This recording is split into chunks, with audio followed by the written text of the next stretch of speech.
a knocking indeed. If a man were porter of Hellgate, he should have old turning the key.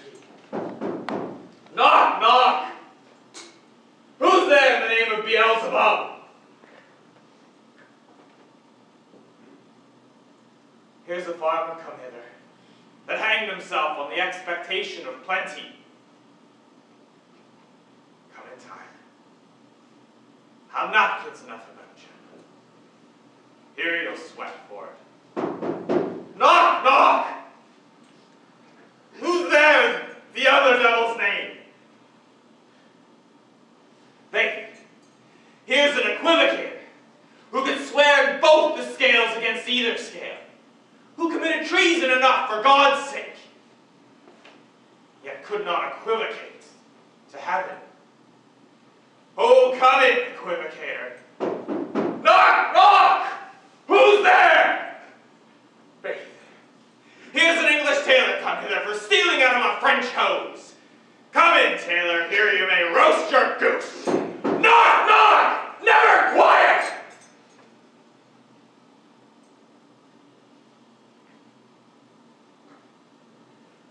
What are you?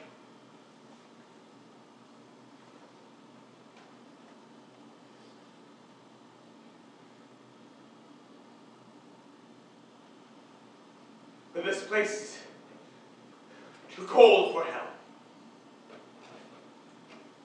Well, devil porter, no further.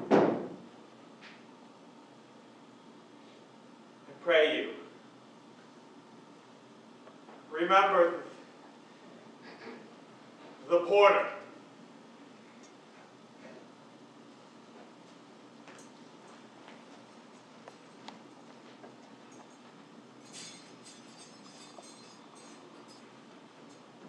Was it so late, friend, ere you went to bed, that you do lie so late? Thanks, sir. We were caroused until the second clock. And drink, sir, is a great provoker of three things. What three things does drink especially provoke? Marry, sir. Nose painting, sleep, and urine. Lecturing, sir, provokes and unprovokes. It provokes the desire, but it takes away the performance. Therefore, much drink may be said to be an equivocator with lecturing. It makes him, and it mars him. Sets him on and takes him off. Persuades him and discerns him. Makes him stand to and not stand to. In conclusion, equivocates him in a sleep. Giving him the lie, leaves him. I believe drink gave thee the lie last night. That it did, sir. In the very throat of me. But I requited him for his lie. And, I think, being too strong for him, though he took up my legs sometimes, yet I made a shift to cast him. Is thy master stirring?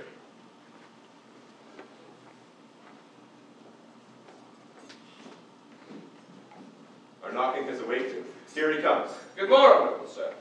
Good morrow, both. Is the king stirring, worthy thing?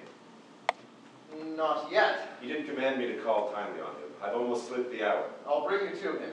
I know this is a joyful trouble to you, but yet 'tis one. This is the door. I'll make so bold to call, for 'tis my limited service. Goes the king hence today? He does. He did appoint it so. The night has been unruly. Where we lay our chimneys were blown down, and as they say, lamenting was heard in the air. Strange screams of death, and prophesying of actions terrible, with dire combustion and confused events, who hatched the woeful time. The obscure bird clamored the livelong night. Some say the earth was feverish and did shake. 'Twas a rough night. My young remembrance cannot parallel a fellow to it. Oh, horror, horror, horror! Tongue nor heart cannot conceive nor name thee. What's the matter? Confusion now hath made his masterpiece. Most sacrilegious murder hath broke ope the Lord's anointed temple and stole thence the life of the building. What is it you say? The life? Approach the chamber and destroy your sight with a new Gorgon. Do not bid me speak. See and then speak yourselves.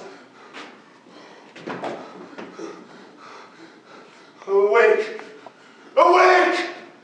Ring the alarm bell! Murder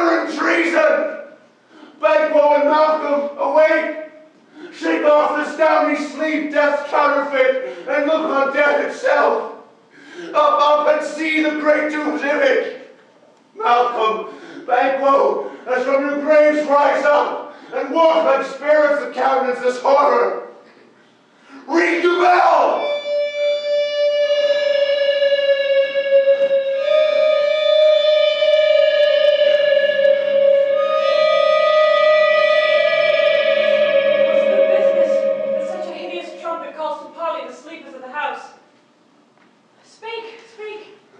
Gentle lady, it is not for you to hear when I can speak. The repetition in a woman's ear would murder as it fell.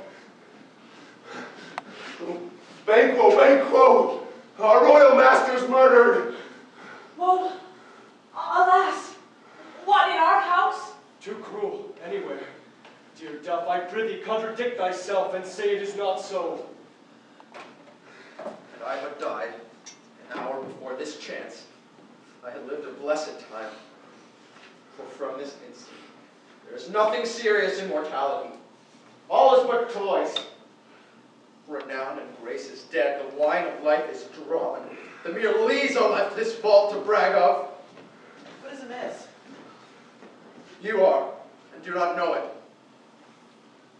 Your spring in the head, the fountain of your blood is stopped, the very source of it is stopped. Your royal father's murdered. By whom? Those of this chamber, as it seemed, had done. Their hands and faces were all bathed with blood. So were their daggers, which, unwiped, we found upon their pillows. They stared and were distracted. No man's life was to be trusted with them. Oh, I do repent me of my fury that I did kill them. Wherefore did you so? Who could be wise and amazed? Loyal and neutral, tempered and furious in a moment. No man. There lay Duncan, his silver skin laced with his golden blood, and his gash and stabs looked like breaches in nature for ruin's wasteful entrance. There murderers, steeped in the colors of their trade, their daggers unmannerly breached with gore. Who could refrain and have a heart to love, and in his heart courage to make that love known? Look to the lady. Why should I hold my tongue when most may claim this argument for mine own? What should be spoken here where my thoughts hidden in auger hole may rush and seize me? I will away. Tears are not yet brewed, nor the strong sorrow upon the foot of motion. Look to the lady. When we have our native frailties hid that suffer in exposure, let us meet to question this most bloody piece of work, to know it further. Fears and scruples shake us, and in the great hand of God I stand, and thence against the undeveloped pretense I fight of treasonous malice. So do I. So all. Let's briefly put on manly readiness, and meet in the hall together. Well contented.